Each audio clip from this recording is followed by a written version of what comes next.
Bonjour et bienvenue sur les clés de la réno. Vous vous lancez dans la rénovation? Alors vous êtes au bon endroit. Les clés de la réno, c'est le podcast qui vous accompagne tout au long de votre projet pour aménager et décorer la maison ou l'appartement qui vous correspond. Je suis Alison, aujourd'hui architecte d'intérieur et décoratrice. Je vous propose ici mes conseils et mes astuces pour transformer votre projet en un intérieur beau, chaleureux et fonctionnel dont vous serez fiers. Je suis passée par là. Je sais ce que c'est que de devoir gérer une rénovation en plus de son quotidien. C'est pas toujours une partie de plaisir, mais ça en vaut tellement la peine au bout du compte. Seul ou avec un invité, laissez-moi vous aider à simplifier les étapes, vous apporter les clés dont vous avez besoin pour que votre projet se passe au mieux. Imaginez, vous saurez enfin par où commencer et comment faire les bons choix. Retrouvez-moi aussi sur Instagram, c'est tout simplement les clés de la réno podcast pour encore plus de partage et de retour d'expérience. Allez, on y va ?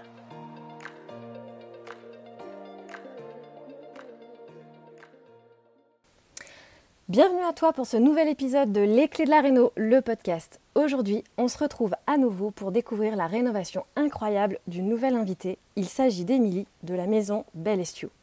Émilie et sa compagne, Marie, se sont lancées dans la rénovation pour changer de vie, quitter la région parisienne pour la campagne et permettre à Émilie de créer une maison d'hôte pour en faire sa nouvelle activité professionnelle.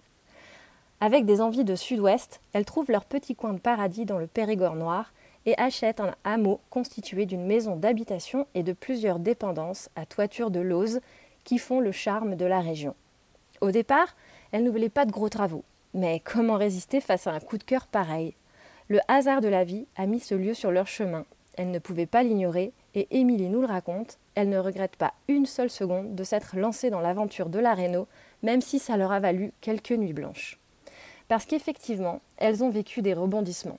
De la fameuse toiture en lauze qui était en bon état puis qui ne l'était plus, au changement de maître d'œuvre en cours de route en passant par le dépassement de budget qui remet tout en question, ce n'était pas de tout repos, mais comme toujours, ça en valait la peine.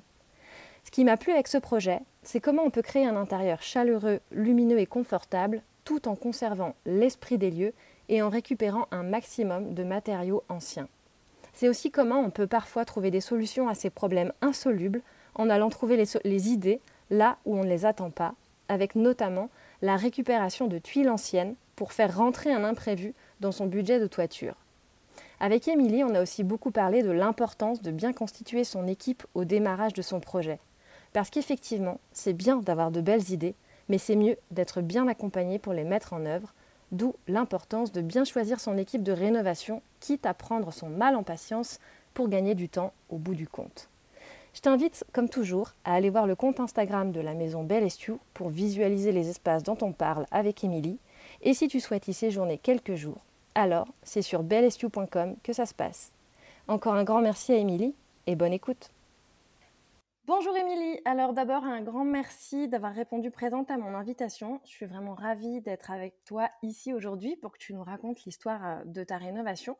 On se retrouve du coup dans le Périgord où tu as rénové une vieille grange pour la transformer en maison d'hôte, c'est la maison Belle Estiu. Mais avant que tu nous racontes tout ça, peux-tu commencer par une petite présentation si certains qui nous écoutent ne te connaissent pas encore, éventuellement.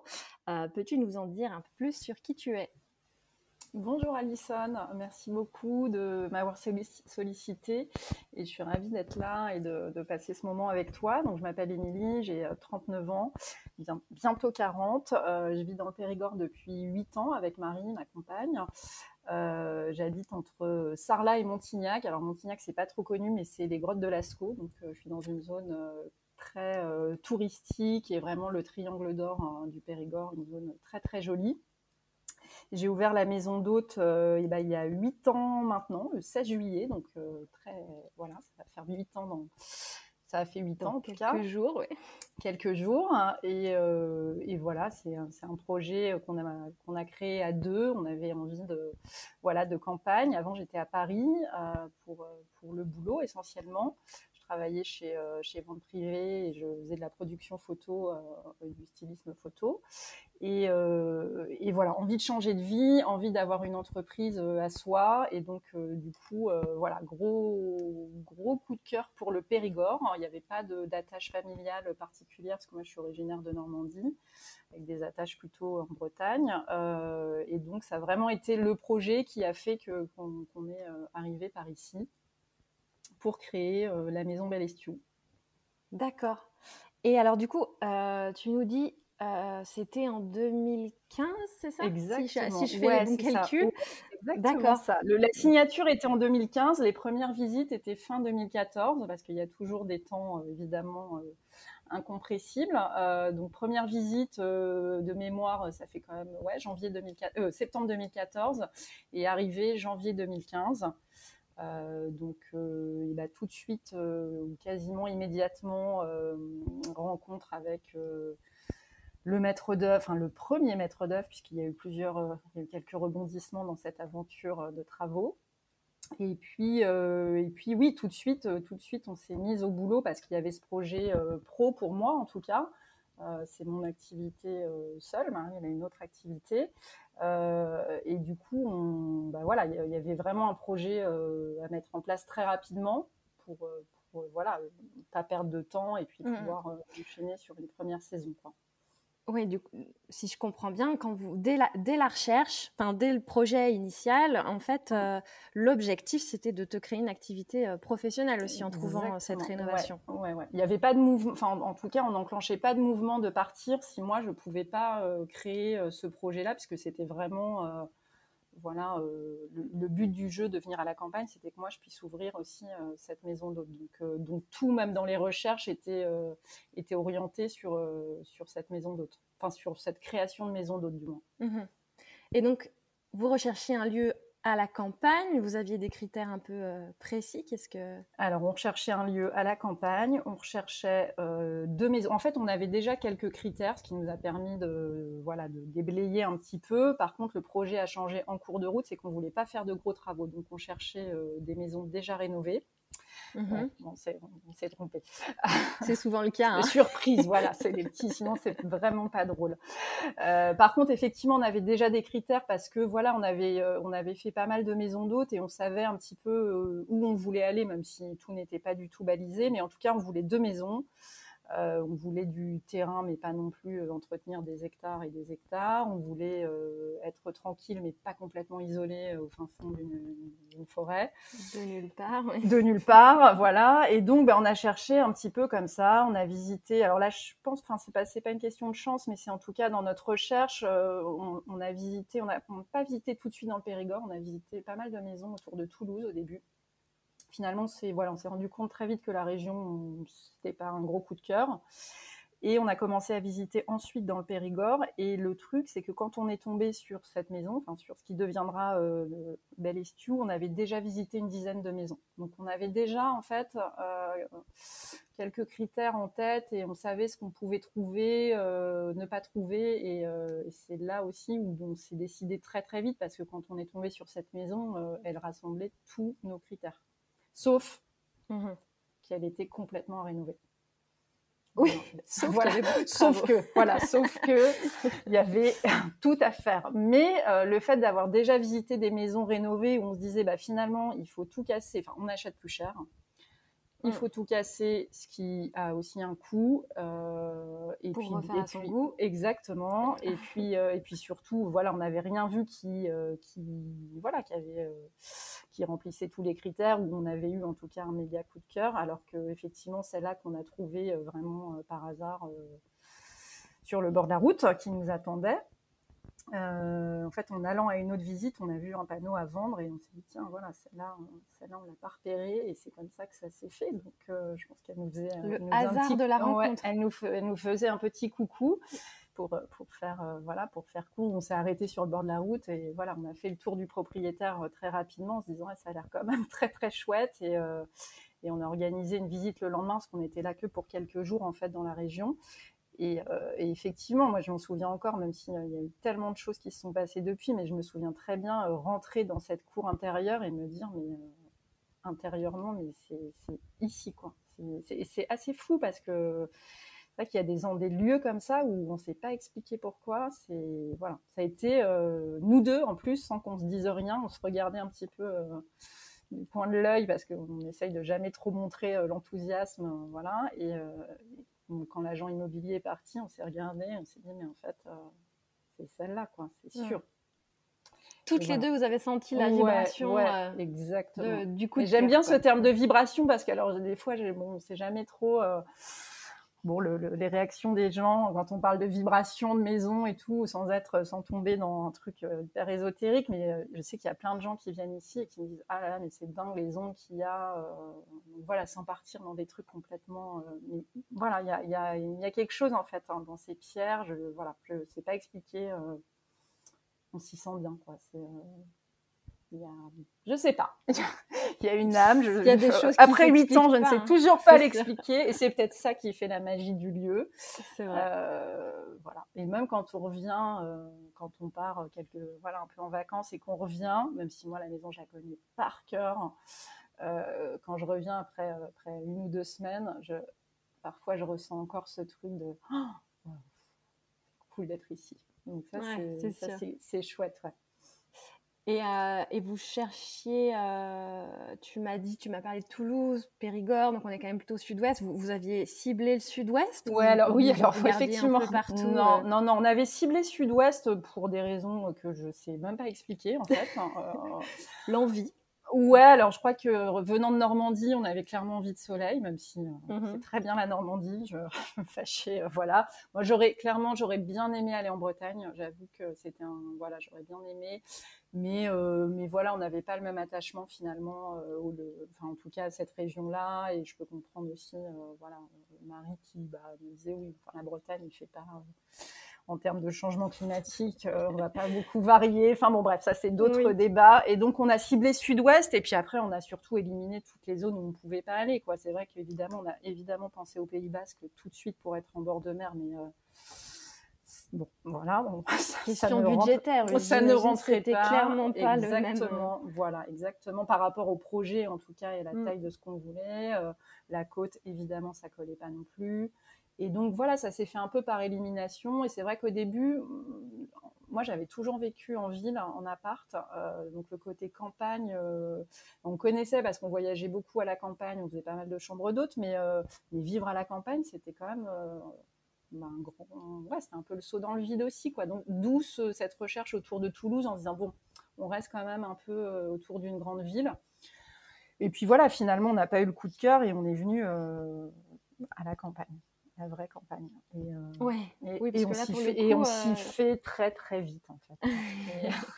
La plus grande ville, elle est à combien là? Ah bah c'est quoi? Qu'est-ce que tu appelles grande ville? C'est ça, c'est Sarlat, c'est pas très grand. Non, alors Sarlat, 10 000 habitants, 100 000 l'été quand même, donc voilà, mais plutôt touristique. Non, on est à 40 minutes de Brive, mais qui n'est pas non plus. Après voilà, 2 heures de Bordeaux, 2 heures de Toulouse. Après il y a Périgueux, qui sont pas non plus 1 heure de Périgueux. Voilà. Non, on est quand même très campagne. Bien dans la campagne, mais tant qu'on y est bien, bien, mais en même temps, son petit nid. Exactement. C'est ça. Et alors, du coup, 10 visites, ça a pris combien de temps pour tomber sur cette perle? Une semaine. Ah, en fait, une semaine. Ah oui, vous étiez en fait calé on était à Paris, une semaine de visite. Exactement. On est venu là on était passé après Toulouse, là, après cette visite. Il nous restait 3-4 jours sur cette semaine de vacances. On est venu passer quelques jours dans le Périgord. Alors là, pour le coup, on avait la tente dans le coffre. On a sillonné en se disant, bon, de toute façon, on n'est pas pressé. Donc, visitons le Périgord et puis on verra bien. Et effectivement, sur ces 3-4 jours, on s'est dit, mais c'est fabuleux, en fait. Vraiment, je crois que c'est là, il y a quelque chose à creuser. On est rentré à Paris et là, on a commencé à chercher des maisons à visiter, quoi. Et on est redescendu peut-être 2 ou 3 mois plus tard avec une liste de maisons et de rendez-vous. Et donc, mais elle n'en faisait pas partie. Mais non, elle n'en faisait pas partie parce que parce qu'elle était moins chère que la fourchette basse. Ah oui, donc la bonne astuce ou l'erreur à ne pas commettre, c'est ça. Mettre un critère. C'est comme on cherchait on cherchait du rénové, en fait, on cherchait du rénové, donc on s'était dit moins de temps en rénové, ça sert à rien, c'est pas crédible. Sauf que quand c'est pas rénové, du coup, ça laisse beaucoup plus de possibilités, quoi. C'est ça. D'accord. Et alors, du coup, si tu nous parles un peu de ces lieux, finalement, à quoi ça ressemble? J'ai compris qu'il y avait plusieurs maisons, mais un peu comment Alors, l'architecture, tout ça. Ouais, c'est difficile à expliquer. Et c'est ça qui est chouette en même temps, c'est quand les gens arrivent, du coup, même s'ils me disent les photos, elles sont super, mais on se rend pas compte. Enfin, c'est encore mieux parce que voilà, ça prend forme.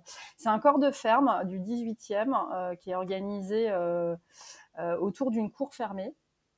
Et donc, initialement, il y avait une maison d'habitation, une grange, une très grande grange de 200 mètres carrés et plein de petites dépendances qui servaient pour les animaux, pour du stockage, pour du foin, voilà. Et tout l'ensemble est en pierre du Périgord. Et la plupart des toits, donc moi je suis remontée jusqu'en, j'ai des archives là, de 1823. On voit très bien le hameau, les bâtiments étaient déjà à cette place-là. Et donc, initialement, tout était avec des toitures de lauze. Alors ça, je ne sais pas si tu vois, c'est des toitures en pierre calcaire hyper typiques du coin. C'est des toits très jaunes quand ils sont neufs et noirs, très noirs.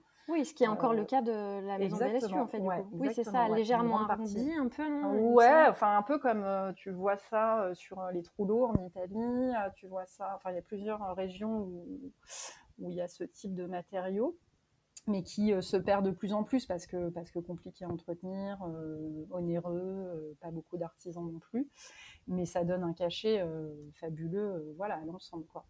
Et donc oui, c'est organisé autour d'une cour fermée. Et puis on a alors la maison, elle est traversée par un petit chemin de rando. C'est un ancien hameau, en fait. Donc nous, on a une partie et il y a quasiment le double à coller qui appartient à notre propriétaire qui n'en fait pas grand-chose actuellement. Donc on n'est pas vraiment de voisins. Et donc, il y a la partie jardin qui est de l'autre côté de ce petit chemin, avec un tilleul qui doit être là depuis 300 ans, je pense, qui surplombe toute la cour. Et initialement, alors j'ai retrouvé dans des papiers de vente, il y avait je ne sais combien d'hectares attachés à cette ferme. Et puis, je pense qu'au fur et à mesure des années, des ventes, nous, on a récupéré un terrain de 2500 mètres carrés. Qui du coup fait qui est pas voilà, l'ensemble en tout avec la maison fait 3200 je crois, et le jardin du coup fait 2500, ce qui, quand on est arrivé, on s'est dit ah là là, mais c'est pas du tout suffisant, voilà.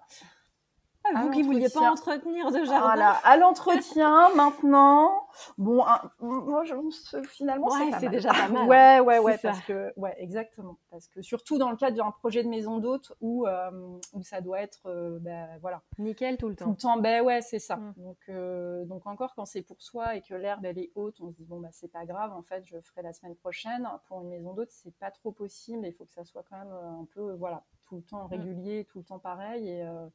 Et donc, c'est pas mal, en fait, déjà. C'est pas mal. C'est sûr. Et alors, comment vous avez organisé les espaces dans ces différents... Et du coup, il y a eu plusieurs phases. Donc, la première phase de travaux qu'on a réalisée quand on a acheté, évidemment, on ne pouvait pas habiter ici. C'était inhabitable. Non. Alors, la grange, c'était vraiment une grange. Il y avait un gros... Ouais, alors, c'est même... Ouais, je pense que l'expression n'est même plus... voilà, bon. Maintenant, on voit des trucs... Mais non, là, c'était un jus bien... Un bon jus, quoi. Ouais. Donc, la grange, c'était donc un grenier à foin. Donc, il n'y avait pas d'étage. Enfin, il y avait un plancher, mais voilà, juste un plancher. Toiture et murs étaient bons. Voilà, c'est ça aussi, par contre, qu'on a vérifié avant d'acheter, évidemment. On a fait venir un maître d'œuvre qu'on a trouvé, je ne vais pas dire sur les pages jaunes, mais presque, et qui est venu, qu'on a rencontré par hasard, et qui est venu, qui nous a dit, voilà, le mur, toiture, tout ça, c'est bon, parce qu'effectivement, on ne pouvait pas non plus se lancer, on n'est pas expert du tout, donc on ne voulait pas non plus acheter un truc qui allait s'écrouler un an après. Donc, voilà, même s'il y a eu quelques surprises. Mais bon, globalement, voilà, ça, c'était sain pour la plupart. Et donc, une grange de 200 mètres carrés complètement rénovée.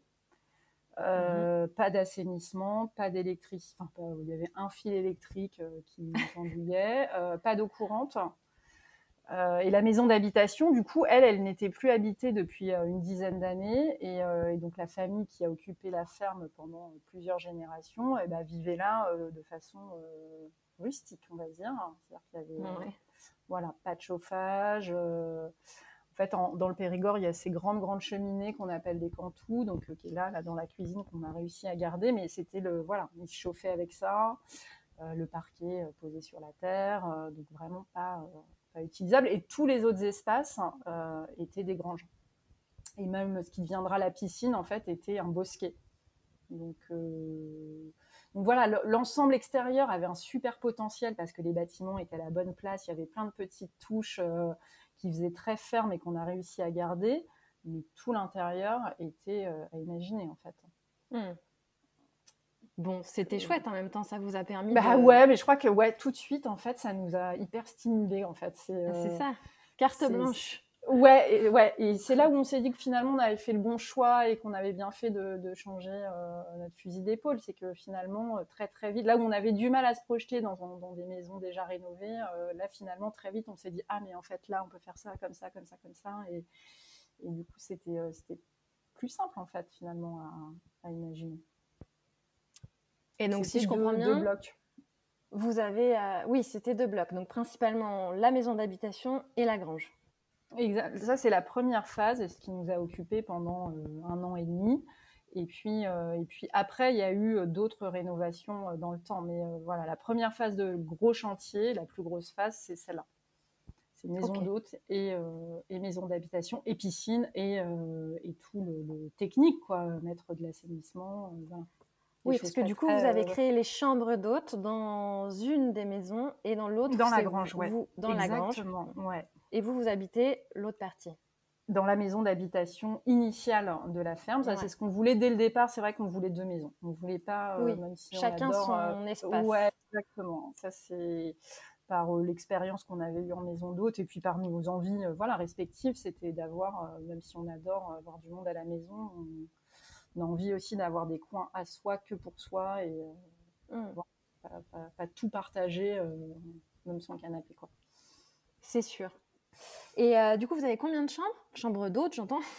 Alors, il y a 3 chambres. Dans la maison d'hôtes, il y a 3 chambres. C'est une grange qui fait 200 mètres carrés, qui est organisée donc sur 2 niveaux, enfin un niveau en l'occurrence. Il y a un rez-de-chaussée où il y a salon-cuisine tout ouvert, d'un seul espace. Là, il y a 100 mètres carrés et il y a 100 mètres carrés à l'étage où il y a 3 chambres. Il y a 2 chambres il y a 2 chambres de 30 mètres carrés, une chambre de 20 mètres carrés, et puis après, il y a un petit espace technique. Par contre, on a 5 mètres de hauteur sous plafond, quoi. Sympa. Parce qu'on a effectivement toute la hauteur de la grange, donc ça, c'est chouette. On a réussi à garder, en fait, le peu d'éléments qu'il y avait, mais après, tu verras forcément un peu dans les photos, les quelques éléments qui restaient, parce que c'était une étable, en fait. Donc, il y avait des mangeoires, pas grand-chose, mais il y avait... on a réussi à garder toutes les poutres, toute la sous-face de plancher d'époque, quasiment, pas dans la cuisine, mais dans la partie salon. Tout ce qu'on a pu garder qui ramenait en fait à cette ferme, on a gardé. Après, il n'y avait pas grand-chose, donc on n'a pas pu tout garder, mais il y a effectivement plein d'éléments qu'on a réussi à remettre, ou par exemple, il n'y avait pas de fenêtre, il y avait des volets. Qui fermaient en fait les ouvertures, et donc tous ces volets on a réussi à les garder pour les réutiliser pour des portes de dépendance. Chez nous, le parquet, c'était un beau parquet en chêne, mais qui avait hyper vieilli forcément, qui n'avait jamais été entretenu, je pense, mais on a réussi à le récupérer pour faire des appuis de fenêtre, des contre-marches, voilà. On a essayé du mieux possible avec le peu qu'il y avait à récupérer de tout réutiliser. Tout garder, en fait. Moi, ce qui m'intéressait au-delà de réutiliser, même si je trouve ça génial de pouvoir réutiliser, mais c'est surtout de conserver l'esprit, en fait. C'est d'amener quelque chose évidemment de moderne et de nouveau et de confortable, mais qu'on sente encore que il y a une histoire qui est vieille, en fait, vraiment. Il y a une trace, et ça, c'est chouette, parce que je pense qu'on a réussi à le faire avec des petites touches, des petites choses qui traînent par-ci par-là, et on sent un peu, enfin moi je le sens en tout cas, je pense que les autres aussi, mais on sent que ça a vécu, quoi. Il n'y a pas que nous depuis 8 ans, il y a vraiment tous les gens qui sont qui est extrêmement important, effectivement, surtout.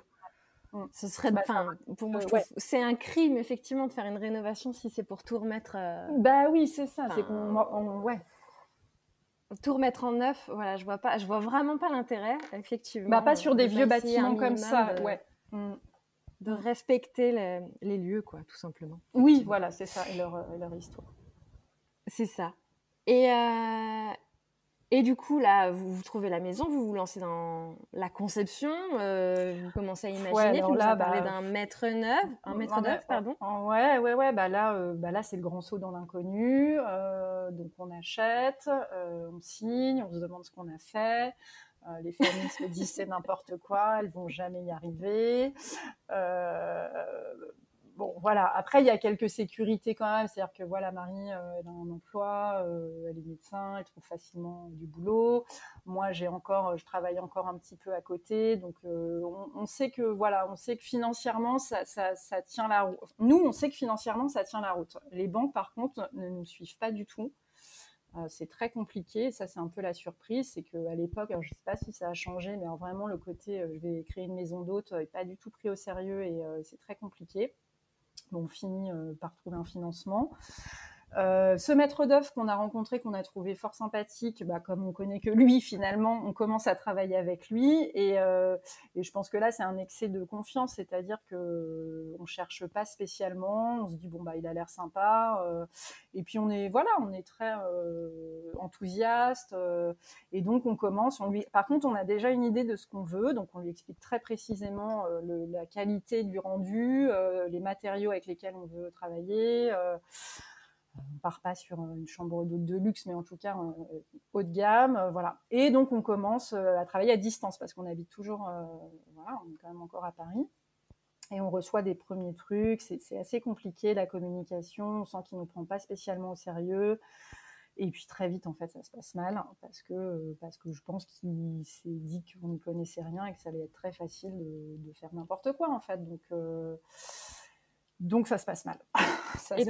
Vous l'aviez sollicité pour faire les plans Alors, on l'a sollicité pour tout. C'est-à-dire que le maître d'œuvre, vraiment, son travail, c'est de nous proposer, parce qu'on n'a pas de contact, donc de nous proposer déjà de nous faire des devis, de nous proposer des artisans. Évidemment, donc on rénove plus de 170 mètres carrés, donc architecte obligatoire.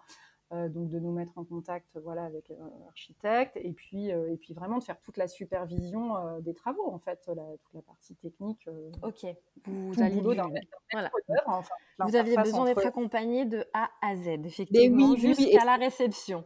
Exact. Ouais. Alors vraiment, on n'était pas du tout on se lance toute seule parce que, moi, je suis admirative des gens qui se lancent tout seuls dans des travaux. C'est un truc, je trouve ça très compliqué quand on travaille avec des pros et des artisans. Déjà, je trouve que c'est une sacrée expérience. Mais alors, les gens qui se lancent seuls, chapeau bas, bravo. Je trouve ça fabuleux. Alors, c'était pas notre projet du tout parce qu'on connaissait très bien nos limites et puis aussi, ce qu'on savait faire, pas faire, le temps aussi. On avait vraiment une contrainte de temps. C'est-à-dire, je pense que quand on a pas de contrainte de temps ou de budget aussi, mais nous, on s'était dit, ok, on sait que c'est un coût de 10% des travaux, mais au moins, c'est suivi, on a un contact. Bon, ça s'est pas hyper bien passé. On a quand même été jusqu'au permis de construire avec lui parce que c'était lancé. Et puis, d'un commun accord, on s'est dit que ça allait pas du tout le faire parce que vraiment, tout ce qu'il nous proposait, ça collait pas. On voyait il voulait nous filer des trucs. Parquet en chaîne. Probablement qu'il voulait vous faire un truc un peu trop neuf, justement, non ? Alors, sûrement trop neuf, et puis sûrement, pas de bonne qualité, et puis surtout, c'est notre erreur, en fait, c'est une erreur de casting, c'est qu'en fait, après recherche, je pense qu'il faisait que des maisons neuves, en fait, et plutôt que de nous dire, c'est pas mon secteur, je fais pas ça, il s'est dit, génial, en fait, il y a un petit peu d'argent, voilà. Mais c'est notre faute, oui, on n'a pas poussé la recherche assez loin, quoi. Donc bref, on se retrouve avec notre permis de construire validé. Donc plans, finalement, les plans, on les a fait. C'est-à-dire que c'est lui ou sa secrétaire, je ne sais pas trop qui les a dessinés. Mais c'est on a dit on veut que ça soit comme ci, comme ça. Et c'est là où c'est dommage parce qu'on n'a pas eu vraiment de conseil d'architecte. On a eu un peu une signature un peu comme ça. Et on n'a oui, pas, il voilà, a c'est signé les plans dommage, du c'est maître d'œuvre, dommage et parce puis voilà. que, voilà, exactement. Et c'est vrai que alors, même si la maison, elle est super, elle est chouette et tout, je pense qu'un œil d'architecte, ça aurait été sympa. Il y aurait pu avoir aussi des petites améliorations, enfin, des agencements différents, mais bon, on ne peut pas tout maîtriser. Et donc, on se retrouve avec notre permis de construire et plus de maître d'œuvre. Donc là, petite nuit blanche, voire plusieurs.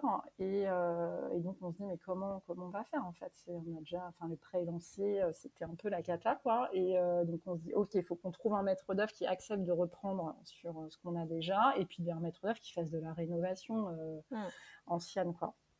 Et coup de l'univers, je ne sais pas, étoile alignée, on est tombé sur un super maître d'œuvre avec qui, voilà, on est en Et que très vous bon avez trouvé contact. comment cette fois-ci? Et ben alors, cette fois-ci, on a pris le temps, on a regardé des sites internet, on s'est dit, OK, je vais le citer parce qu'il est vraiment super, il mérite. Ça s'appelle Jérôme Garrigou, qui est maître d'œuvre, qui est quelqu'un, enfin, qui est une personne du coin aussi, et qui connaît très bien le bâti ancien, et qui a un profond aussi respect pour les vieilles maisons, et qui voilà, qui a, en fait, je lui ai expliqué, il est venu, et j'ai senti qu'il avait lui aussi un coup de cœur pour la maison, en fait, et ça lui plaisait aussi. Vous vous êtes compris. Ouais, voilà, exactement.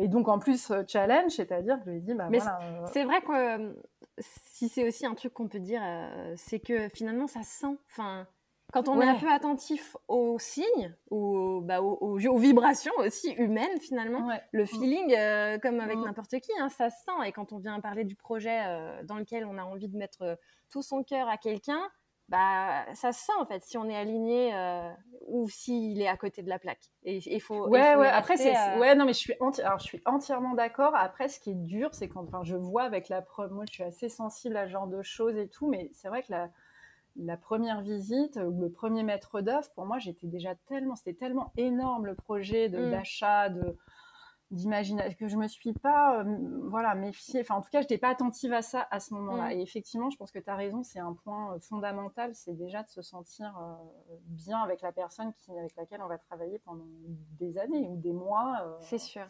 Sur des, et sur laquelle, avec les artisans, repose la bonne santé du chantier, quoi, si on peut dire. Effectivement. Exactement. C'est sûr. Et voilà, et donc ça match bien. Il accepte aussi les délais. Qui du coup sont un peu raccourcis. Hein. Il accepte de reprendre avec un permis de construire déjà validé qu'il n'a pas fait. Donc par contre, il reprend toutes les cotes pour évidemment, ça c'est aussi une histoire d'assurance, et donc il vérifie. Lui, travailler sur ses plans à lui. Et vérifier. Et puis voilà, ça démarre comme ça, et tout de suite on sent que c'est plus du tout la même histoire, quoi. C'est-à-dire que voilà, on reçoit des vrais devis, on reçoit plusieurs devis d'artisans, ils nous présentent des gens. Et puis c'est parti, quoi. Et sincèrement, il a relevé le challenge de faire en 8 mois les 2 maisons. 8 mois, ouais. Intégralement, parce que là, tu vas nous dire un peu les. Intégralement. C'est la première. Été, J'enlève la partie plan et tout, et galère, mais vraiment première entreprise, dernière entreprise, 8 mois. Quoi. Donc, ce qui aujourd'hui, quand on en parle, il me regarde en me disant plus jamais, mais quand bien même, il l'a fait. Alors, c'est une autre époque, hein, c'était 2015-2016. Je pense qu'aujourd'hui, ce n'est même plus envisageable. Ils étaient un peu moins sollicités, ils avaient un peu moins de difficultés à avoir des matériaux. C'est 8 mois pour avoir un devis à peu près, mais c'est ça. Bon, en tout cas, là, ça s'est passé comme ça, et c'était chouette, quoi. Bon, après, il y a eu d'autres surprises, hein, c'est-à-dire que oui, il a accepté le challenge, oui, il a accepté de faire le truc. Par contre, il n'a pas accepté le budget qui avait été établi au départ en disant je suis désolée, votre budget il est complètement faux, et donc moi je fais ce que vous voulez, mais par contre on a un problème. On a un gros problème, on a aussi un gros problème avec ça avec démontre aussi ça démontre aussi la compétence mais oui, c'est ça, et ce qui est dingue de cet homme-là, c'est que tout de suite il vous dit le budget il colle pas au projet, quoi. Donc soit il faut revoir l'un, faut revoir l'un ou faut revoir l'autre, mais les deux sont pas compatibles. Et ce qui est dingue, c'est qu'il s'est trompé. Alors, en plus, maintenant, on a fait plusieurs phases de chantier, donc on commence à avoir un peu l'habitude. Il y a toujours des budgets supplémentaires, et voilà. Il s'est trompé de 1 000 euros sur un projet quand même énorme, et avec beaucoup d'imprévus, et voilà. Et donc, effectivement, moi, des fois, quand on me dit mais non, je vais pas prendre de maître d'œuvre, ou voilà, Après, voilà, chacun fait comme il veut. Hein, y a pas... Mais je trouve que ça vaut vraiment le coup parce qu'on sait à peu près où on va aussi, quoi. Et, c'est rassurant. C'est sûr, c'est un bon moyen Ouais. d'être accompagné pour le coup, Ouais. c'est sûr. Ouais. Et du coup, si on parle travaux, donc vu le jus dans lequel tout ça était, quels sont les travaux On commence par le gros démontage du maçon. Voilà, maçonnerie, on démonte tout ce qui traîne, tout ce qui doit être enlevé. Voilà, ce que j'ai pas glissé tout à l'heure quand je t'ai dit oui, ça, il a repris le budget et ça n'allait pas. Il a aussi constaté que la toiture de notre maison n'était pas bonne, hein, finalement. Donc voilà, petite surprise. Bon, là, gros imprévu budgétaire. Surtout donc la toiture en lauze, hein, du coup. Donc ton prêt est déjà fait, tu as tout bouclé. Voilà, donc là, c'est même plus une nuit blanche. C'est une semaine de doute. Une semaine de doute intense, sachant que vraiment la lauze, en plus, on avait eu un énorme coup de cœur pour cette toiture. Et puis, sans être experte, on savait que ça avait quand même un petit coup. Voilà. Mais, donc vous l'avez refaite. Étoile alignée, on rencontre une personne qui viendra, un de nos très très très très bons amis, qui est Lausier, qui est notre voisin. Des fois quand tout s'aligne, qui est un Lausier qui refait tous les châteaux du coin et qui est une très très belle personne. Sauf que bon, voilà, on nous propose un devis et puis là on se dit en fait, ce n'est pas possible. Là, c'est un coût, mais c'est un coût qui correspond au travail. Hein. C'est juste que c'est 1 mètre carré par jour par personne. Il y a plus de 150 mètres carrés de toiture. Voilà. Ça rentre pas, quoi. Donc moi, je me dis, mais c'est pas possible. On peut pas perdre ce toit en lauze. Comment on va faire? Et donc, et en même temps, on cherche partout et on se dit, mais non, on n'a pas le budget. Quand bien même, non, on l'a pas. En fait, on l'a pas. Et donc, Jérôme, notre maître d'œuvre, nous dit c'est pas grave, vous faites un toit en tuiles et en fait, on garde toujours un peu un bas de lauze, donc ça fait une liaison, un rappel, voilà. Donc on se dit bon ok, on part là-dessus. Et sauf que moi je me dis mais c'est pas possible de mettre des tuiles neuves en fait, ça va tout abîmer quoi. Visuellement, clairement, c'est pas la même chose. Oui, voilà. Donc là, il nous dit mais si, allez voir tel chantier, telle maison, tel truc. Il y a plusieurs types de tuiles, donc on se retrouve à aller voir des chantiers de tuiles et on se dit mais plus on en voit et plus on se dit mais impossible quoi. On se dit mais comment on va faire? Et alors attention, on se retrouve au salon de l'habitat de Sarlat. Les salons. Je ne sais pas pourquoi. Parce qu'on était dans les travaux, mais bon, finalement. Donc, entre des fenêtres en plastique et on se dit, mais qu'est-ce qu'on fout là? Et pareil. Et des spas gonflables. Voilà, exactement, tu vois, à peu près, ouais. Mais qu'est-ce qu'on fait là? Et là, on tombe sur un tout petit stand où la personne avait des tomates, des tuiles, et voilà, et on fait pareil, une très belle rencontre d'un monsieur dont je pourrais donner la référence, dont le métier est d'aller démonter des anciennes maisons. Et donc, il récupère des anciens matériaux partout, dans le Jura, en Bourgogne, tuiles, poutres, tomates, voilà. Et je me dis, mais c'est ça, en fait, la solution, c'est des vieilles tuiles. Et donc, on prend contact avec lui, il me dit, pas de problème, je vais vous trouver un lot de vieilles tuiles. Et donc, voilà, on se dit, ok, c'est bon, même prix, le prix n'était pas du tout délirant, voilà. Sauf que, évidemment, notre couvreur me dit, moi, je pose pas de vieilles tuiles, en fait, c'est pas garanti. Donc là, voilà. Batailler, on n'a pas lâché, donc il y a des choses où il ne faut pas lâcher, voilà, ça c'est... faut lâcher sur certains trucs, mais il y a des choses, et donc on n'a pas lâché, parce que personne ne voulait, en fait, hein. Même le maître d'œuvre nous a dit non, il n'y a pas de décennale, c'est pas garanti. C'est ça, les problèmes de la garantie décennale. Exactement, et on s'est dit, en fait, tant pis, pas de garantie. Ok, donc en fait, vous avez accepté qu'il n'y ait pas de garantie décennale. Ouais. Et de ce fait, en vous asseyant sur votre droit, vous avez trouvé quelqu'un qui accepte de le faire. Ouais. Donc vous avez signé un papier, quelque chose pour... Je sais même pas. On a dû signer effectivement une sorte de décharge en disant qu'il n'y avait pas de garantie sur la pose des tuiles. C'est-à-dire que si un mois plus tard il y avait 20 tuiles qui tombaient ou qui lâchaient, c'était pas le problème du couvreur, quoi. Ouais. Et je pense qu'en même temps, il y a 2 tuiles qui sont tombées, quoi.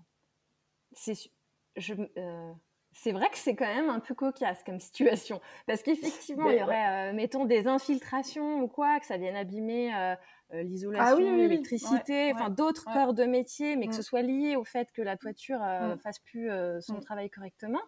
Bah, les assureurs, normalement, ils font leur jeu de ping-pong pour savoir lequel est responsable. Et là, s'il n'y a pas, bon, bah, en fait, du coup, c'est que c'est pas le couvreur, c'est que c'est vous. Donc, c'est vous qui prenez votre charge. Après, les tuiles, elles étaient en bon état. Donc, c'était pas vraiment les tuiles. Enfin, moi, j'avais pas peur effectivement, d'infiltration et tout. J'avais peur que que ça tienne pas, après, logiquement, il n'y a pas d'infiltration si les tuiles, elles sont bien posées. Et ça, pour le coup. Et du coup, c'est ce que vous a dit le couvreur quand il a travaillé avec ces tuiles. Il vous a dit que...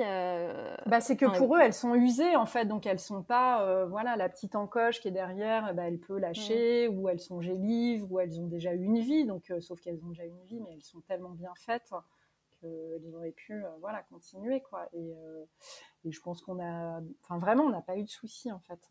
Après, et tu sais d'où elles viennent, finalement? Du Jura. Du Jura, d'accord. Bon, c'est drôle. Comme quoi, on peut vraiment tout récupérer pour... sur un chantier. Donc, comme quoi, si il faut aller au salon de l'habitat de sa ville, quelle qu'elle soit. Finalement. On peut faire des très belles rencontres. C'était le destin. Il vous attendait, le petit stand là. Exactement. Et on a trouvé aussi les tomates qui du coup, sont le solde d'une grande partie de la maison d'hôte et de notre cuisine. Ouais, exactement aussi. Les petites tomates un peu carrées là. Exactement. D'accord. Ouais. Et donc, vous refaites la toiture. Du coup, on fait la toiture, mais on fait l'impasse sur l'étage. Parce que comme on n'a plus le budget, comme on n'avait pas prévu de faire la toiture, c'était ou l'étage de notre maison ou la toiture. On se dit, bon, en fait, c'est pas grave. Nous, on va vivre au rez-de-chaussée pendant quelques années. En même temps. Ouais, voilà, exactement. Mais au moins, on a une toiture. Voilà. Et donc, on fait l'impasse sur l'étage, ce qui était plus cohérent, je pense.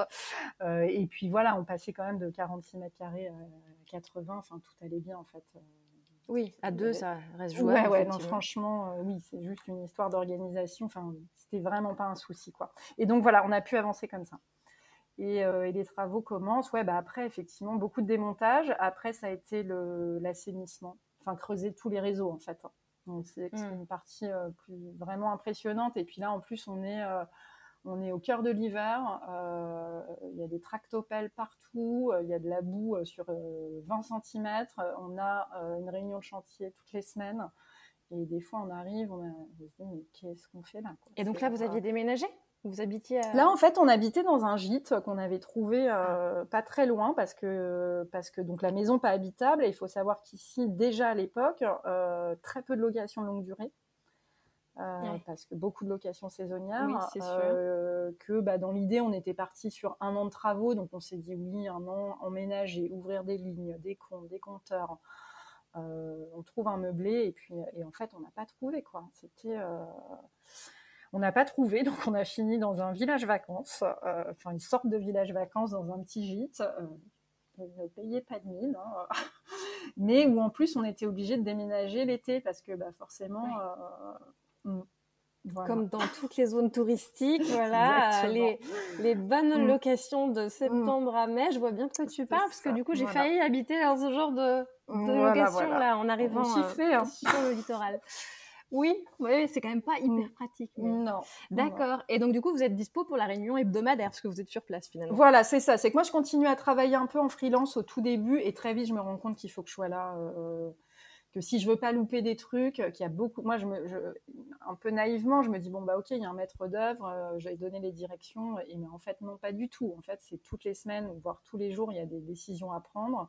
Tous les jours, il y a des questionnements. Tous les jours, il y a des surprises. Tous les jours, voilà. Et donc, je me dis, mais en fait, il faut que je m'y consacre 100%. Et puis, surtout, en parallèle de la rénovation, il y a tout ce qui va à côté pour créer la chambre d'hôte. Donc, la communication, la déco, tout, quoi, le site, commercialisation aussi. Exactement, c'est quand même une nouvelle activité à créer, donc comment ça fonctionne, le tourisme, les plateformes, Donc quand je suis pas sur le chantier, parce que j'y passe pas non plus, j'y passe tous les jours, mais ça ne m'occupe pas, je suis à côté en train de créer ça quand j'ai internet, puisqu'effectivement on s'est retrouvé dans des zones aussi où, quand on a dû s'éloigner l'été pour trouver une maison abordable. On se retrouve dans des zones sans intérêt. Enfin, voilà, c'est un peu...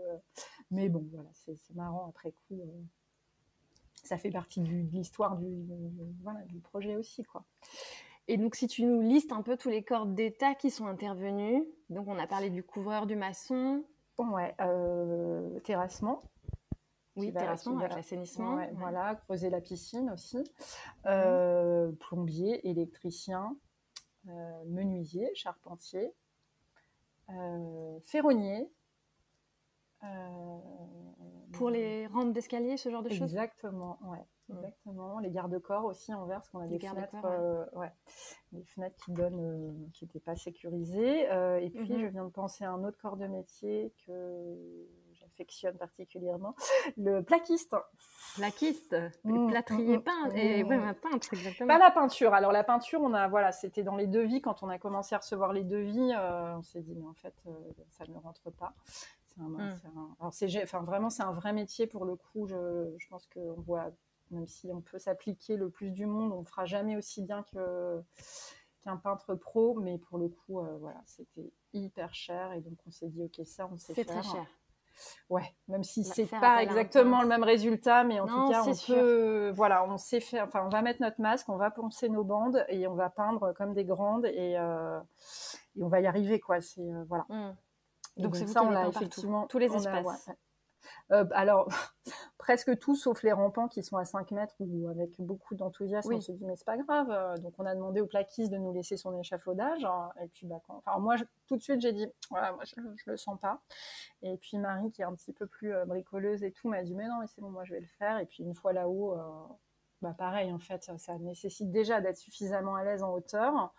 Et puis surtout, c'est des rampants avec des perches où il faut quand même un peu appuyer et tout, et hyper compliqué, quoi. Donc là, alors on s'est dit, ok, alors on recherche petit artisan, à nouveau, plus dispo, qui peut bosser un peu comme ça, et donc on a fait faire les rampants. Ouais. Ok. Parce que bloqué en fait. Et alors, est-ce qu'il vous reste encore des travaux à réaliser? Alors, tu nous as parlé de l'étage chez vous, mais que vous avez donc ça on l'a fait on l'a fait 3-4 ans après, quand voilà, on a pu réépargner et voilà, donc on a fini par se faire un étage pour nous parce qu'on n'avait pas, alors déjà on n'avait pas de chambre, tout ça, et puis on voulait aussi une chambre d'amis parce que c'est vrai qu'on avait plein de copains qui venaient et qui disaient bah non, l'été on va pas venir parce que vous bossez et tout ça, donc chambre d'amis, voilà. Et puis l'année dernière, donc non, 2021, il nous restait en fait une petite grange très très jolie, qui est un peu le plus vieux bâtiment de l'ensemble.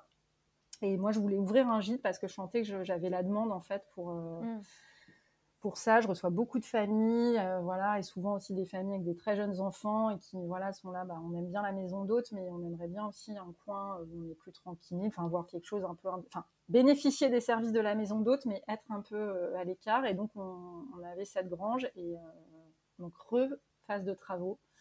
Et là on a créé un gîte. Il a ouvert en juin l'année dernière. Oui, donc tu as 3 chambres d'hôtes et un gîte. Et un gîte. Donc 3 chambres d'hôtes qui sont dans la grosse grange que vous avez rénovée dès le départ. Exactement. Avec la cuisine tomate et façade bois. Et le plus petit gîte qui est encore à part, avec la grange 18, avec cheminée, qui était du coup, qui était initialement une maison d'habitation, hein, je pense, mais qui était utilisée depuis des années comme une dépendance pour les animaux. Voilà. Et séchoir, enfin, il y avait à l'étage, ils s'en servaient pour faire sécher le tabac, voilà. Donc, qui était en terre battue, pisé. Dans son jus, pareil, un bon gros jus, moisi un peu le jus. Ouais. Donc voilà, mais là, alors je sais pas. Ouais, alors là, c'est marrant parce que je pense qu'on gagne aussi en expérience et en maturité. Donc on a retravaillé avec Jérôme le même maître d'œuvre, avec des délais très courts parce que forcément, moi, je peux pas arrêter mon activité. Donc c'était novembre, faut que ça commence, avril, faut que ça soit terminé. Est-ce que vous acceptez le challenge? Sauf que là, on était post-Covid. Enfin, il y avait d'autres. Et puis ça a fonctionné, quoi. Ça a fonctionné, tout le monde a joué le jeu, donc quelques moments de stress, mais on a réussi à ouvrir à peu près dans les délais, quoi. Et pareil, Ok, donc super. re-assainissement, re-électricité, Ouais, retour. re-stress. Ouais. Et Mais là aussi, voilà, vous avez avec fait quand la même... peinture? Ouais, alors là, on a tout fait pour le coup. Ouais, on a tout D'accord. fait. On voulait un peu plus se lancer, mais en fait, c'est toujours pareil, c'est des histoires de délai parce que c'est vrai que depuis, alors moi, je suis pas du tout bricoleuse, mais c'est Marie qui est très, très, très, très forte et qui s'est formée, voilà, depuis 8 ans, on va dire. Et on voulait faire le carrelage. Et puis, bon, bah, finalement, là, il y a eu pas mal aussi de surprises. C'est que la maison, bah, c'est des bâtiments qui ont 200 ans, qui ont été montés par des paysans et bah, rien. C'est pas droit du tout. Donc, c'est-à-dire que C'est sur ça. le plan, je pense que tu vois, tu as l'air de bien voir de quoi je parle. C'est-à-dire que sur le plan, c'est très très droit, tout rentre. Et puis quand il commence à poser des repères et tout, on se dit mais en fait rien n'est droit. Et quand on a vu le placo dans une très petite salle de bain, quand on a vu le placo, il y a que des angles, des triangles, des trucs, on s'est dit bon c'est notre première fois, on va flinguer le carrelage déjà. Enfin, ça va prendre 5 mois en fait. Et non, Ouais. donc, Oui. et Tant donc que vous oui, un saviez petit pas, regret parce qu'on effectivement. aurait bien aimé, voilà, apprendre, enfin voilà, s'améliorer aussi. Et puis on s'est dit bon, c'est pas grave, on fera du carrelage une autre fois. Et donc non, peinture, déco, ouais, beaucoup de peinture là, parce que moi j'ai peint tout le parquet, tout ça. On a changé un peu, on n'a pas mis exactement les mêmes matériaux. Donc un peu plus Parquet d'investissement, blanc, hein, mais c'est ça que. parquet, ouais, parquet en pain que j'ai peint en blanc. Parquet en pain neuf, du coup. Un pain neuf du coin, parquet pas cher du coup, un Ouais. parquet massif mais pas cher, et peinture blanche pour sol, voilà, hyper résistante. Avec un petit fond dur, non, entre les deux, histoire de. Alors c'est vraiment une peinture qui a tout à l'intérieur. Ouais. Ok. Ouais, Et c'est comment ça c'est vieillit? 3 Alors en couches par plus, quand. contre. Oui, s'il y a trop. Ouais, c'est sûr. Et comment ça vieillit quand il y a du passage comme ça, Et comme vous ben pouvez ça avoir? vieillit. Alors ça vieillit bien. Moi je regrette pas du tout. Alors souvent, enfin j'ai beaucoup de questions sur ce parquet. Alors oui, ça se salit, enfin c'est normal, mais comme beaucoup de sols, par contre ça se nettoie très très bien, donc ça s'aspire, ça se lave et là donc ça fait 1 an, il y a du passage, j'ai pas, alors comme tous les parquets, oui il peut y avoir des marques au sol, mais ça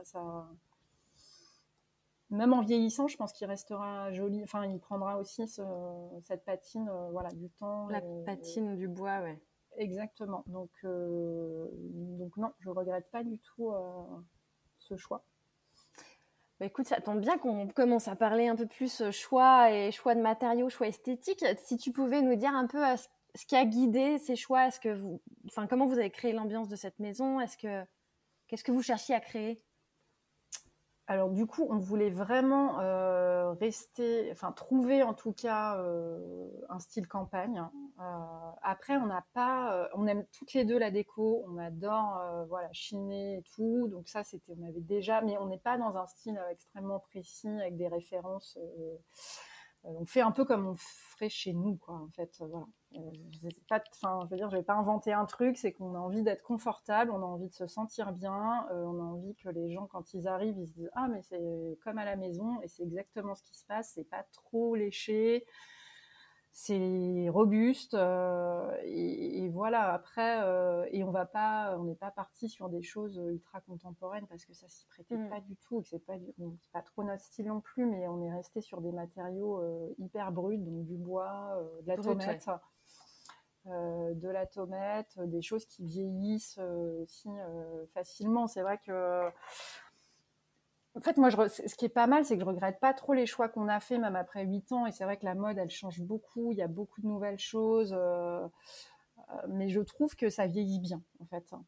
Et le truc, c'est que Bah, à partir du moment où on part sur des matériaux bruts et Mm, nobles, mm. en fait, ils vieillissent, mais parce qu'effectivement, ils se patinent. Donc, Ouais, c'est pas grave, finalement, s'il y a c'est une tache ça. par-ci, un coup par-là, mais ça fait Exactement. partie du Ouais. charme du matériau, quoi.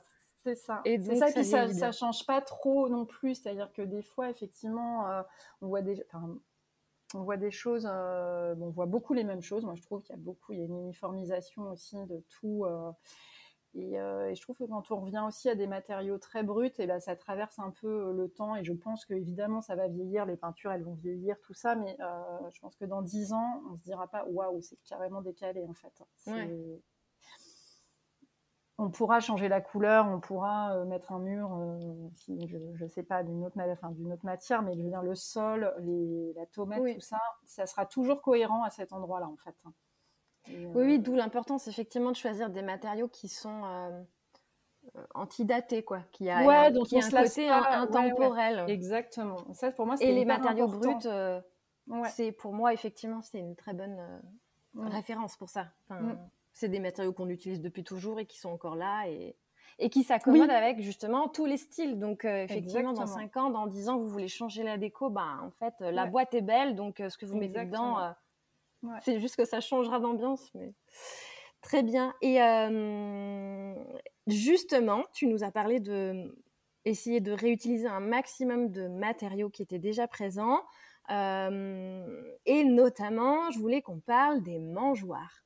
Vous avez gardé les mangeoires. Ouais, les mangeoires, elles étaient là. Alors, elles étaient un peu en piteux état, mais c'est vrai, quand on a visité la première fois, en fait, donc c'était un rectangle vide, en partie vide, parce qu'il y avait quelques machines, voilà, et il y avait ces mangeoires qui étaient très abîmés, mais qui séparaient les deux pièces.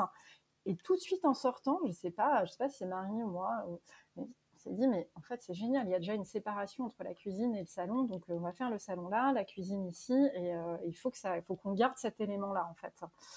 Et du coup, ça, on en a parlé tout de suite au maître d'œuvre, au premier, au deuxième. Ouais, qui a pas compris, lui. Ah non, il n'a pas très bien compris, non, c'est sûr. Il n'a pas hyper bien capté l'idée.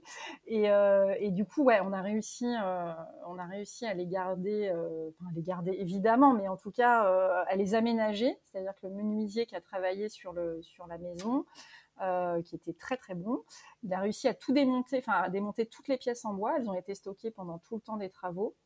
Et après, il a tout réassemblé proprement, parce qu'évidemment, toutes les pièces de bois, elles n'étaient pas jointes, il y avait des jours et tout ça. Et donc, il a tout réassemblé hyper proprement.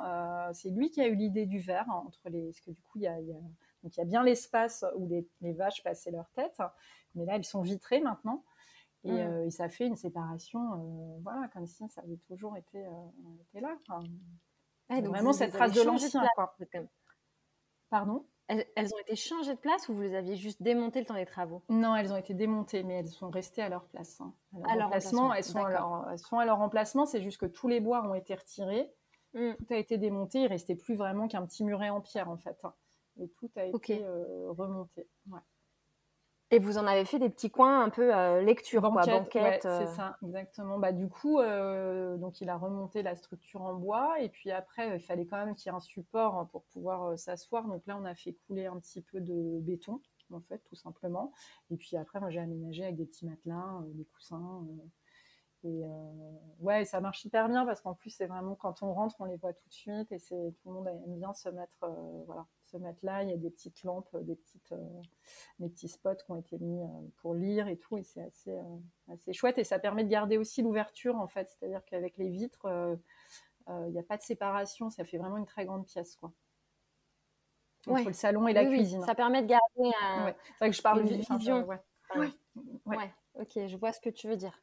On voit l'espace dans son entièreté, mais en même temps, on a quand même séparé un peu les espaces. Exactement. Qui permet de ne pas avoir de flou non plus. Oui, c'est ça. Puis même des odeurs, voilà. C'est-à-dire que la cuisine, on peut vraiment la fermer, mais elle est vitrée, donc ce qui fait qu'on a toujours une vue quand même sur cet espace, quoi. Et donc là, c'est la cuisine avec les parois. Là, c'est la cuisine commune. Les façades c'est en ça. bois. Ouais, exactement. Non, ça, c'est les façades en bois. Oui, alors les deux cuisines sont en bois, donc je sais. Je pense que tu me parlais de la grange. Oui, mais non. Alors, je pense que c'est la cuisine avec les façades en bois plutôt brutes et le plan de travail en pierre noire. Exactement, une magnifique cuisine maison du monde. C'est vrai. Parce que justement, je voulais qu'on parle de cette cuisine, une cuisine maison du monde. Alors ça, et ce qui fait très très bien. Explique-nous ça.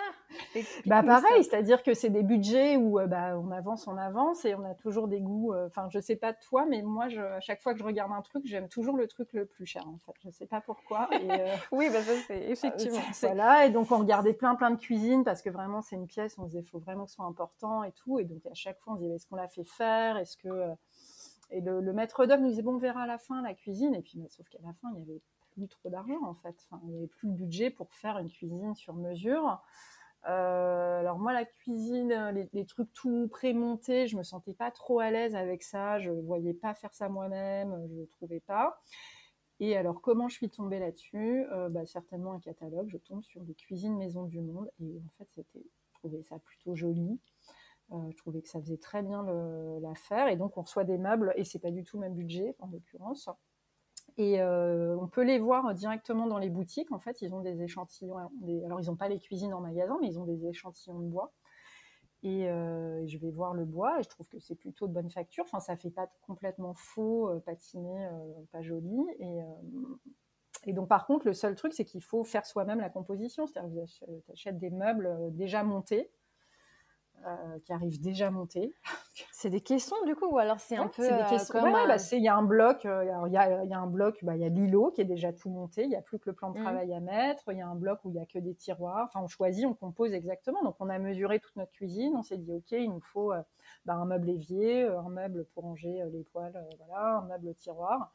Et donc on a acheté bloc par bloc, voilà, et on a fait la même chose chez nous du coup.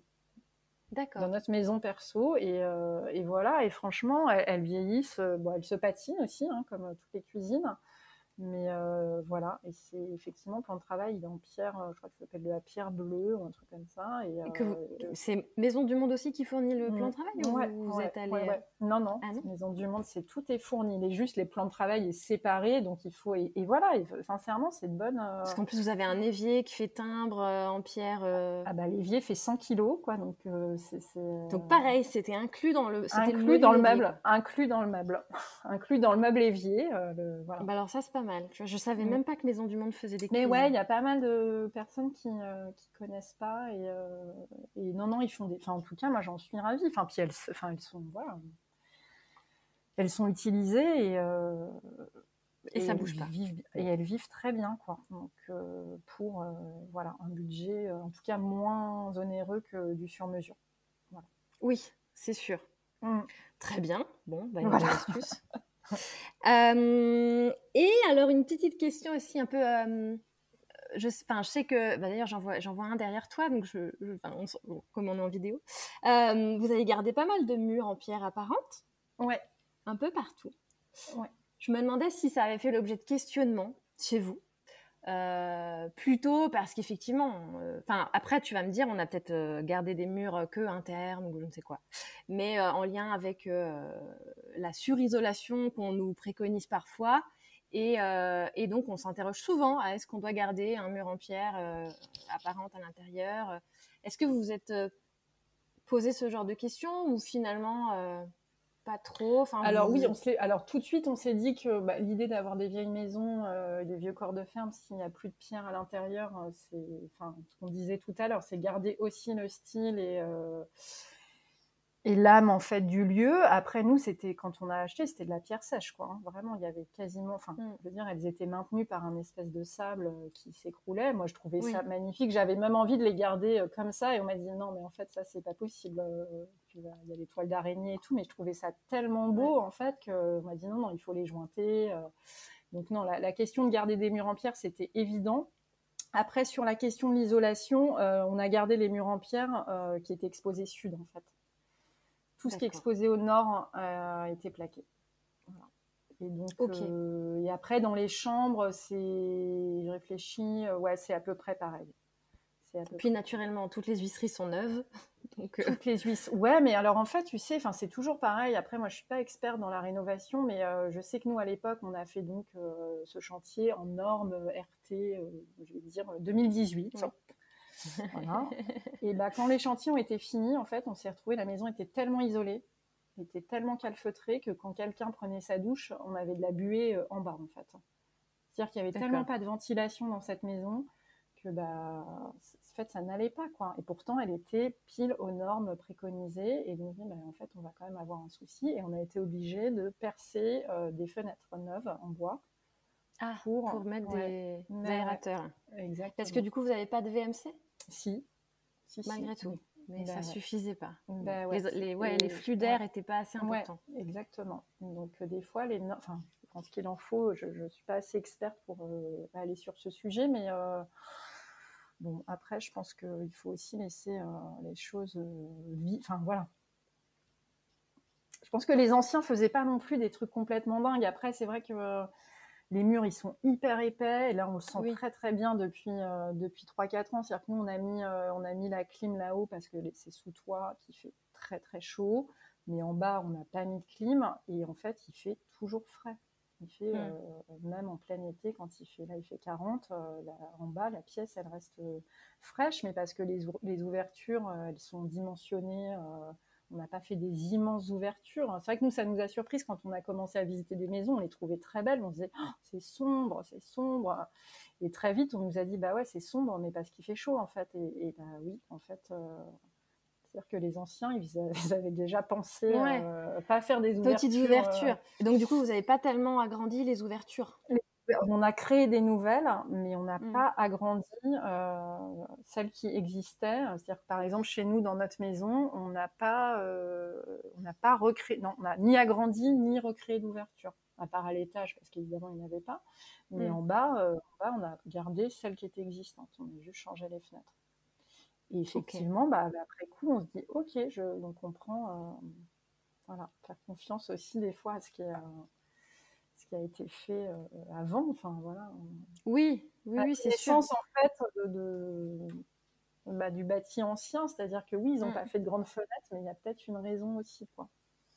Oui, et puis finalement, on voit, et on le voit bien aussi dans les photos de vos travaux, que malgré ça, vous avez quand même réussi à faire passer les espaces de l'ombre à la lumière, en fait. Ouais. Et je pense que ça dépend aussi quand même énormément de ce qu'on met, même avec des ouvertures petites, étroites, ou en fait, ça dépend aussi énormément de ce qu'on fait à l'intérieur. Et si on met effectivement vrai que beaucoup de blanc, tu peins le sol en blanc, ça va refléter énormément la lumière. Enfin, t'as pas nécessairement besoin d'avoir des baies vitrées pour avoir de la lumière dans une maison, quoi. Après, ça peut aider, je pense à la grange. C'est vrai que là, on a dû, pour le coup, créer des ouvertures, parce que la grange, c'était une grange. Donc, il y avait une fenêtre. Il y avait une vieille fenêtre à meneaux, qui est celle où il y a l'ancien volet, là, qu'on voit. Donc, ça, c'est le petit gîte. Et il n'y avait rien. Donc, moi, je me disais, mais ok, on va refaire ce bâtiment, mais comment on fait pour ouvrir ?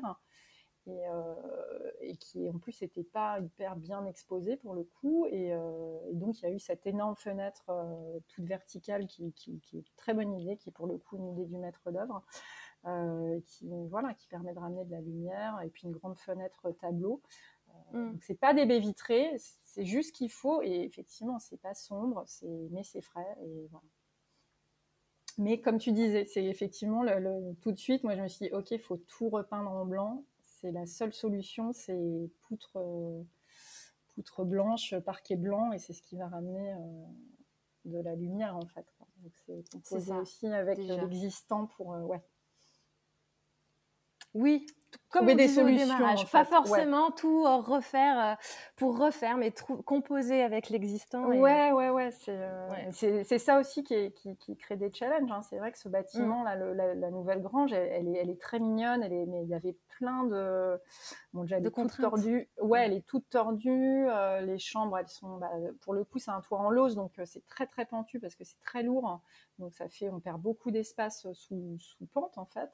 Et donc pareil, là dans les chambres, on a on a des fenêtres qui sont assez petites, mais en fait, elles sont mignonnes, quoi. Donc ça passe, c'est joli. On avait un gros conduit de cheminée qui traversait. Du coup, j'ai passé à la chaux blanche. En fait, ça va, ça reste dans le style, et c'est assez mignon, quoi. Donc il faut aussi mais composer. C'est souvent les contraintes qui permettent, je le dis souvent, d'avoir les meilleures idées, en fait. Parce qu'effectivement, il faut s'accommoder. Ouais, puis il faut pas rester sur son idée de départ, quoi. C'est ça. C'est vrai qu'il y a eu plein de surprises. Je m'attendais à ce que ça soit beaucoup plus grand, et quand ça a commencé à prendre forme, je me suis dit, mais ça va jamais rentrer. Enfin, ça va être ridicule, en fait. Et puis, non, de toute façon, c'est comme ça. Donc, il faut trouver. Est-ce que vous pouvez accueillir combien de personnes dans cette grange ? Elle fait, il y a 4 personnes. Il y a 4 personnes. Il y a 2 chambres. Mais c'est vrai que sur plan, oui, non, mais c'est en plus. ça va très bien, hein, mais c'est toujours les rêves de grandeur de la campagne. On a toujours. Puis c'est vrai que les autres chambres sont très très grandes pour le coup et sont très volumineuses. Donc là, d'un seul coup, je me suis dit mais ça va pas du tout en fait. Donc, du coup...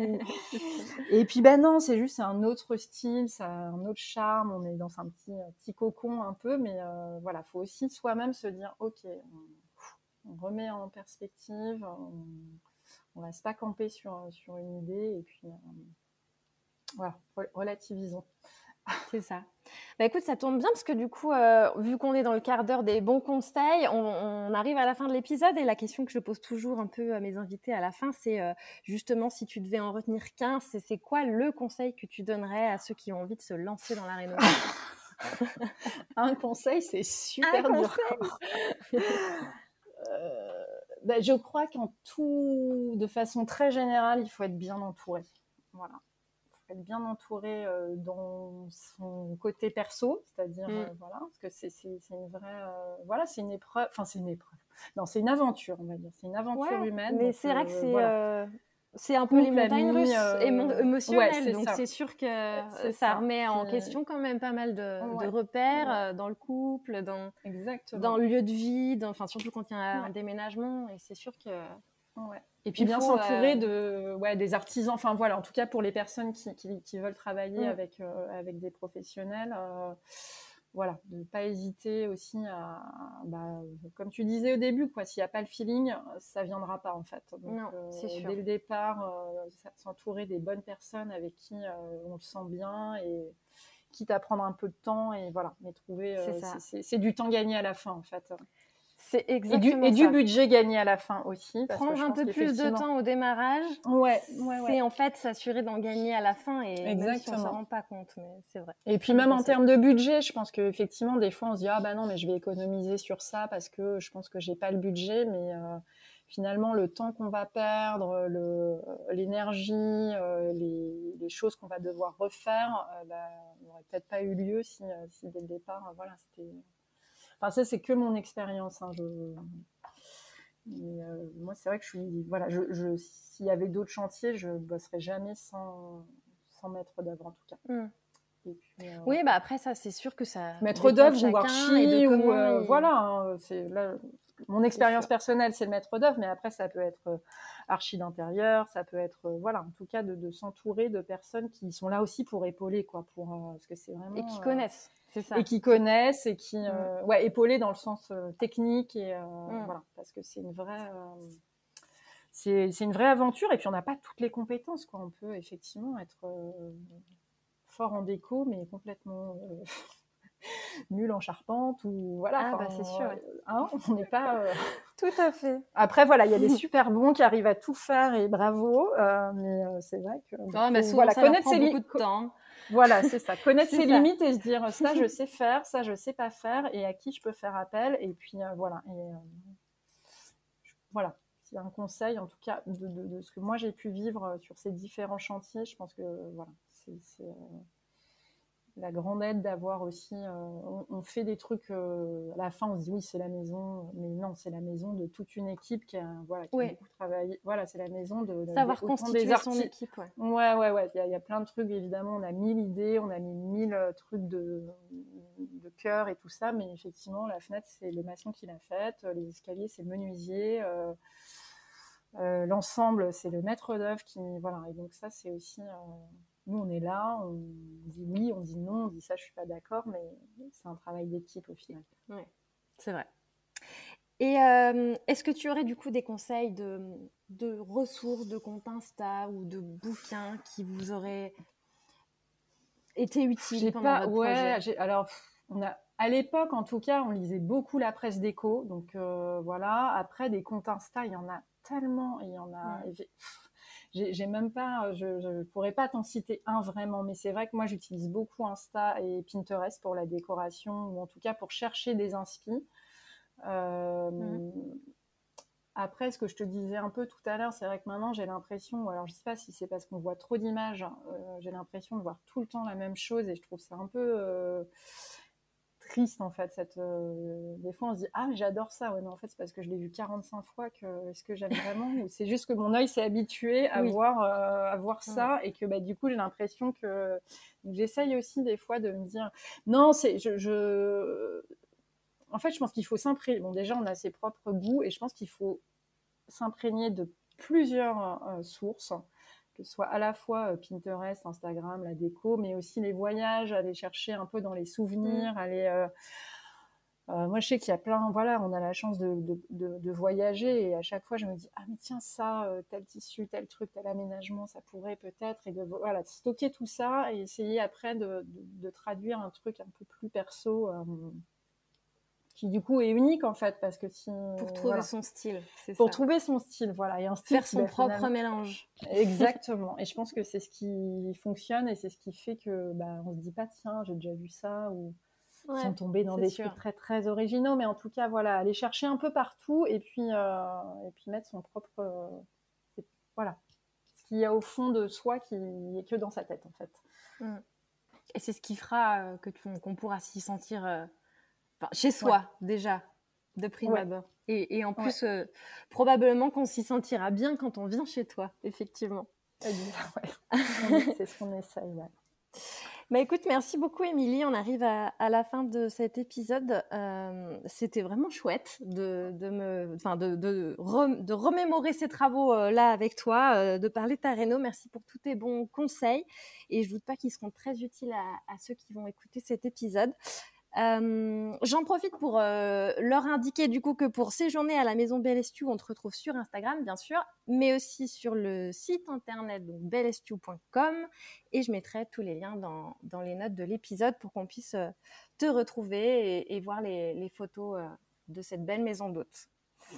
Encore merci. Merci, puis... c'est moi qui te remercie. Écoute, j'ai l'impression que ça a passé, ça a duré 10 minutes, j'ai l'impression. C'est ça, mais c'est toujours comme ça. Voilà, mais en tout cas, c'était hyper agréable, même de se remémorer voilà, les histoires de chantier, et c'était chouette d'échanger avec toi. Écoute, super. Merci beaucoup, et puis à très bientôt.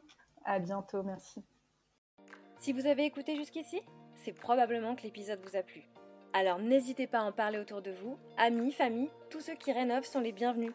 Vous pouvez aussi évidemment laisser un commentaire sur Apple Podcast ou une note 5 étoiles sur Spotify. Et si vous souhaitez être informé des prochains épisodes, n'hésitez pas à vous inscrire à la newsletter ou à me suivre sur Instagram.